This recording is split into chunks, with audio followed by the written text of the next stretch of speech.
Get stronger. You can develop the muscle. You can develop the courage muscle. You can develop the inspiration muscle. You can develop the dedication muscle. You can get stronger. I got better day by day and week by week and month by month, and I'm asking you to do the same thing. I'm asking all of you to get better in spite of the winters, in spite of the downturn, the money downturn, the social downturn, the personal downturn, whatever it is. Just get stronger. Get better.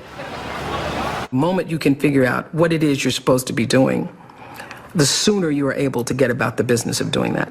The way through the challenge is to get still and ask yourself, what is the next right move?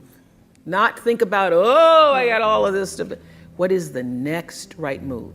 And then from that space, make the next right move and the next right move. And not to be overwhelmed by it, because you know your life is bigger than that one moment. You know you're not defined by what somebody says is a failure for you, because failure is just there to point you in a different direction. There was no difference between me and the audience.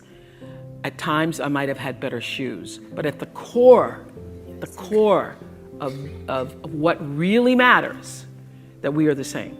And you know how I know that? Because all of us are seeking the same thing. You're here at this fabulous school, and we'll go out into the world and each pursue based upon what you believe your talents are, what your skills are, maybe your gifts are, but you're seeking the same thing. Everybody wants to fulfill the highest, truest expression of yourself. Open your heart and quietly to yourself say the only prayer that's ever needed. Thank you. Thank you. You're still here. And you get another chance this day to do better and be better. You judge your success by God's instruction to your life and how well along you are with that instruction. Because I've found out something in life, the average human being is so mediocre that to be a genius, just do a little extra. Y'all missed that. People are so normal. To be an expert, just go 1 inch abnormal, and they think you're great. So don't judge your success by the masses, what they think of you. Judge yourself by what God told you to do. Can I put it another way? When experience is your best teacher, then progress is imprisoned. Experience could be a curse. I've been taught by my parents years ago that experience is the best teacher. I don't believe that anymore. Experience could cause you to stop progressing, because you keep judging your dreams by your experience, or your vision by your experience, and you end up saying, I tried that before, or I never saw anyone do it that way. And you begin to use your experience to stop your progress. This is why God always makes history with young people, because old people got too much experience. You all remember the story with David and Goliath? The problem with Saul, who was the king, was he had experience. And he tried to put his experience on David. He told David, wear my armor, wear my shield, use my sword. David put it on David. This thing is too heavy. And he went out and fought the giant with something the giant never saw before. A sling. How do you fight a rock with a sword? Giant says, what is this thing he's using? The giant is trained, experienced with a sword. So he expected an experienced swordsman to come and fight him. But here comes a little boy with equipment he ain't never seen before. We need some people like that in the 21st century, who come with some things that they ain't never seen at the office. Think of some ideas that wreck the whole system. That's why Steve Jobs will always be in history as a great inventor. He keeps defying his own experience. In people's lives, there's only maybe half dozen, 7, 8 categories that really matter. Most people, they major in minor things. They focus on stuff that doesn't matter. They know more about this celebrity going in and out of rehab than they do about their own personal development. But I look at and say, if you look at your body, without that, everything else is out the door. You don't want to be richest man in the graveyard. That's not going to do it. If there is energy, if there's vitality, if there's strength, it's going to show up in your relationship. It's going to show up in your business. It's going to show up in your life. That's an area you got to master. You can't dabble. It's too important. Emotions are everything. I mean, you got a ton of money, you got everybody loves you, and your primary emotions are pissed off and frustrated, then your life's pissed off and frustrated. It doesn't matter if you got $1 billion or 1 million people loving you, your life is not great. Relationships, intimate relationships especially. It's where the most juice in life comes from. It's where the most pain comes from most people. It's worth mastering instead of dabbling. Really looking at what are you going to do with your time and mastering your time. Instead of having a checklist, you cross it all off. You can mistake movement for achievement. I want to squeeze out of that time what matters, that creates value for me and for everyone I care about and love. And shoulda. The strong hen rules the roost. Do you have the courage?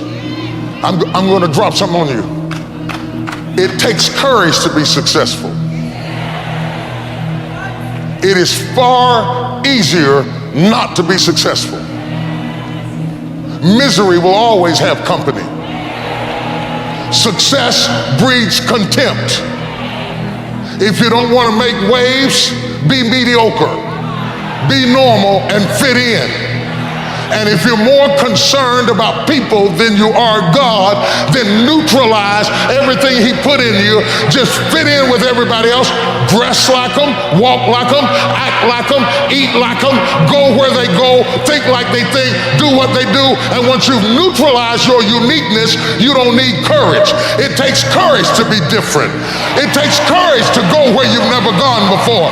For some of you, it took courage to come to this conference. It takes courage to get you outside of the bar. It takes courage to be successful. It takes courage to win. People don't talk about people that don't win. If you win, they're going to talk about you. Do you have the courage to stand there though the storms keep raging and the people get to talking and you stand there and say, I've come too far to turn around? That's your girlfriend and say, do you have the courage?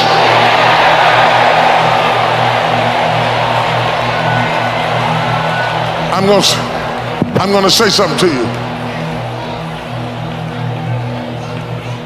It takes courage to be exceptional. It takes courage to be wise. It takes courage to be rich. It takes courage to be educated.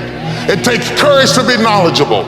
Because the moment you do, but you don't talk like you forgot where you came from. Look at you, it takes courage. And I'm just wondering, in this weak, watered down, mediocre society that we live in today, in this reality TV world we live in today, I'm wondering if there's anybody left that's got the courage to say, after all I've been through, and all my ancestors have been through, and all my parents have been through, I didn't come through all of that just to fit in with normalcy. I have the courage to go out meaning and purpose. Because once you find that, it puts you in your power place. See, if you know what your life work is, I encourage you to start working on it. If you can't do it all at one time, do just a little bit of it. And if you don't know what it is that you showed up to do, if you don't know why you're here, I encourage you to find out what your purpose is here. What is the meaning of your life? What will be different? Have you ever asked yourself that question? I've done that. I remember coming from a friend of mine's funeral and I was reflecting on how much time I had left. And I went for a walk in a park thinking about this guy whose life was so promising. And I mean, he wasn't an old guy. He was quite young, in fact. And I thought about all of the things that he said he was going to do, and he never got a chance to do those things. And I started thinking about my own life and how much time I had left to do the things that I would like to do.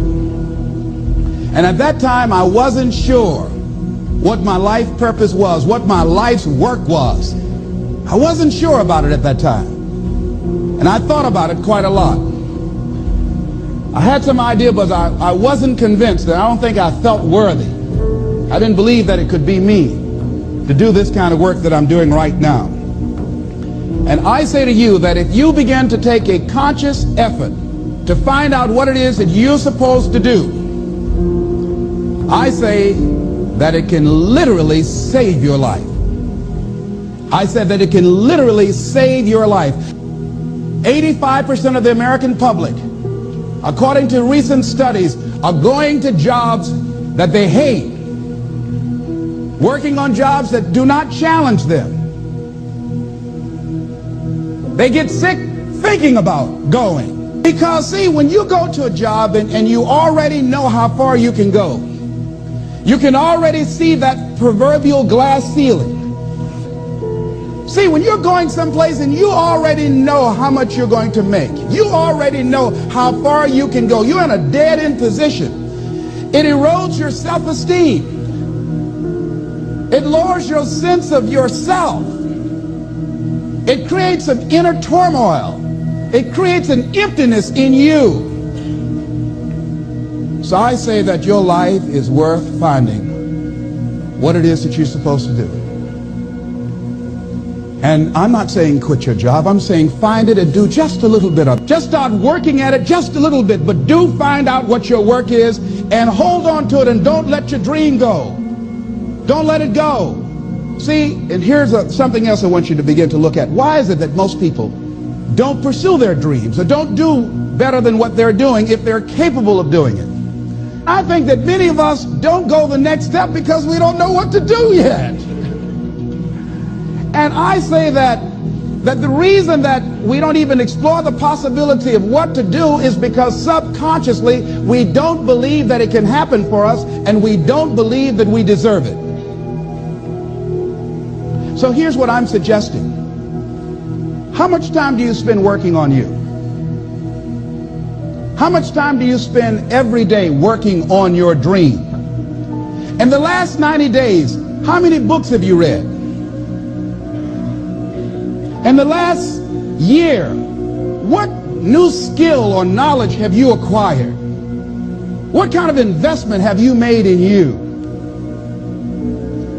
So I'm saying that as you begin to look at where you want to go, if you want to make it today, and things are changing so fast you have to literally run to stand still, I'm saying that you've got to make some conscious effort to begin to work to develop you. Here's something else. Most people are not living their dreams because of fear, ladies and gentlemen. Fear, limited vision, and lack of self-esteem is what keep most people doing things they don't want to do. Listen, getting successful, whatever you consider successful, if it's rich, whatever, it's not a magic trick. It's not God picks certain people he'll make rich and certain people he don't. He gives all of us as his children the power of choice. You have a say-so in it. You can decide to be rich, and with God's help, it's highly doable. But you first have to think it. The difference between successful people and non-successful people is here. I'm no better than none of y'all. I'm not a better person than you. I'm not a better Christian than you. God don't love me more than you. None of that. If you want to be successful, you have to change this. This has to change. Listen to me. It's not what makes it hard is your lack of belief that it can happen for you. The fact of it is, though, it's very doable. But you got to change them. If you keep doing what you've been doing, you're going to keep getting what you've been getting. So if you're at a place in your life and you ain't happy with it, you have to change some things. But you have to make a conscientious decision that you're going to change. And it's not dependent on anybody else. It don't matter what your mama think. It don't matter what your coworkers think. It don't matter what your siblings think. It don't matter what your children think. It don't matter. They have nothing to do with it.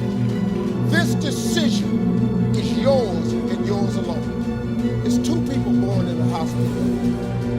It's a person that's born in the hospital that's going to get a job, and somebody born in the hospital that's going to get a job. You get to decide which one you want. You get to decide. Let me tell you something. You get to decide if I'm going to be rich, poor, mediocre, plentiful, happy, sad. You have a decision to make. Your mind, all right, here we go. This is the teaching moment. Let me give you this. Think that God don't hear you? If you don't believe in God, this conversation ain't for you. I'm not talking to you. I'm talking to people who are spiritually based. If you get control of this, that's why I'm telling you these two books. And look, the best book you can read is the Bible. If you read the book of Proverbs over and over and over, it's the book of wisdom and understanding. It would really help your life if you just read. I'm gonna be honest with you. That's the only book in the Bible I've read cover to cover. I've only read the book of Proverbs. I've read some scriptures every now and then. I only know 5 or 6 scriptures by heart. I'm just gonna be real with you. But I've memorized some 5 or 6 scriptures, and them 5 or 6 got me here today.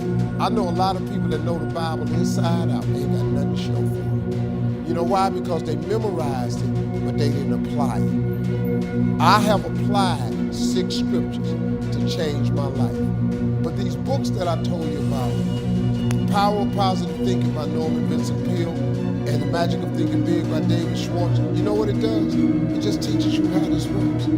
Once you get this, y'all, you can change everything. Do you understand? Negativity, let me just give you this in a moment. Negativity, you can protect yourself from negativity. And that's what stops most people, negative thoughts. You can coat your mind from negativity. It's a real simple exercise to do.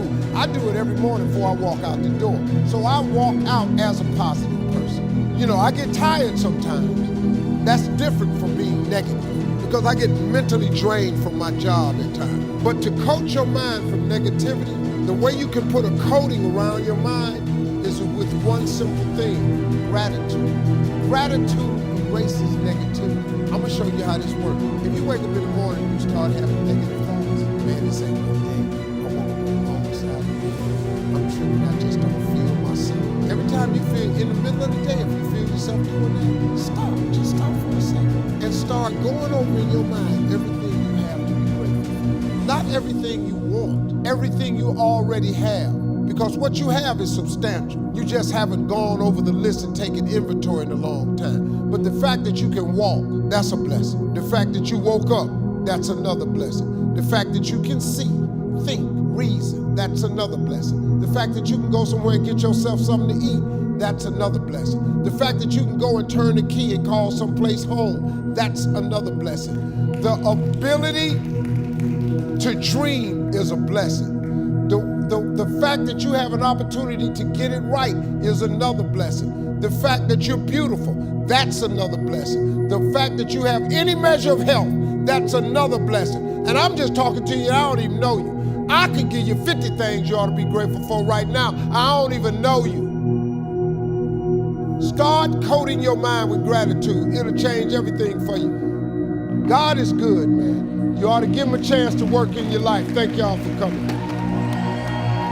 The biggest poison in us is regret. It's poison.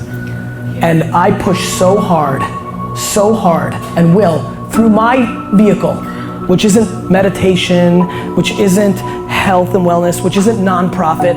My vehicle's business. I can't help it. It's what I love. I love building businesses. I love competing with you. I want to beat you. I love that game. But through that vehicle, I will always push a lack of regret and awareness to how good it really is. You're more than welcome to tell me about how bad it is or why you can't because or what, but it's just not true. Because if anybody ever did it, then you can too. Stop making excuses. Stop complaining. Nobody's listening. They may pretend they're listening. The market doesn't care. What you need to do is make one person happy, you. Then you can make everybody else happy. You know why I like making people happy? because I'm already happy. And so I implore you, and understand, are you doing the things that are putting you in a position to succeed, not just in the business world, but in life, because it's super important. I'm motivated by fear. Fear of fear. I hate being scared to do something. It's very simple. This is what I believe, and I'm willing to die for it. Period. You can't be scared to die for the truth. The truth is the only thing that's ever going to be constant. And you can't fear what might happen to you if you were to tell the truth. Because what happens to you if you don't tell the truth is worse than telling the truth will ever be. The first step before anybody else in the world believes it is you have to believe it. There's no reason to have a plan B because it distracts from plan A. And I think psychologically, the advantage that gives me over a lot of people that I have been in competition with in different situations is it's difficult to take the first step when you look how big the task is. The task is never huge to me. It's always one brick. I believe, and I learned very young, that you don't try to build a wall. You don't set out to build a wall. You don't say, I'm going to build the biggest, baddest, greatest wall that's ever been built. You don't start there. You say, I'm going to lay this brick as perfectly as a brick can be laid. There will not be one brick on the face of the earth that's going to be laid better than this brick that I'm going to lay in this next 10 minutes. And you do that every single day, and soon you have a wall. And soon you have a wall. I've never really viewed myself as particularly talented. Where I excel is ridiculous, sickening work ethic. You know, while the other guy's sleeping, I'm working. While the other guy's eating, I'm working. The separation of talent and skill is one of the greatest misunderstood concepts for people who are trying to excel, who have dreams that want to do things. Talent you have naturally. Skill is only developed by hours and hours and hours of beating on your craft. I always knew that I could work hard enough. There wasn't an issue with discipline, or there wasn't an issue with the ability to sacrifice or the willingness to sacrifice. There's no easy way around it. No matter how talented you are, your talent is going to fail you if you're not skilled. You know, if you don't study, if you don't work really hard and dedicate yourself to being better every single day. God's ways are not our ways. Will you trust Him when it doesn't make sense? Start kissing things goodbye. You spend enough energy on the past, that doesn't take you anywhere. Kiss that disappointment goodbye. That door didn't close by accident. God is directing your steps. It was either not the right time or because He has something better. But God is called the Alpha and the Omega, the beginning and the end. Hi, this is Gilbertino, Unstoppable Motivation. Results happen when you do whatever it takes. Most of the people have fear and are scared of being uncomfortable. So that is what stops everyone from giving it their all. Listen to me. You have to do whatever it takes. If you have to lose sleep, learn how to sleep with less hours and have the same energy. If you have to lose friends, learn how to adjust yourself to a smaller circle. They probably want your friends to begin with. If you have to change your lifestyle to a healthy lifestyle, then do just that. Do whatever it takes. Results will never happen until you make them happen. Like Les Brown quotes, you have to be hungry. You have to be starving for change. For whatever you want in life, you have to be ready to do whatever it takes. No one will be responsible for you and your family but you. You need to stop waiting around for someone to pick you up and pick yourself up. The best part is you have your Lord and Savior Jesus Christ ready to fight with you.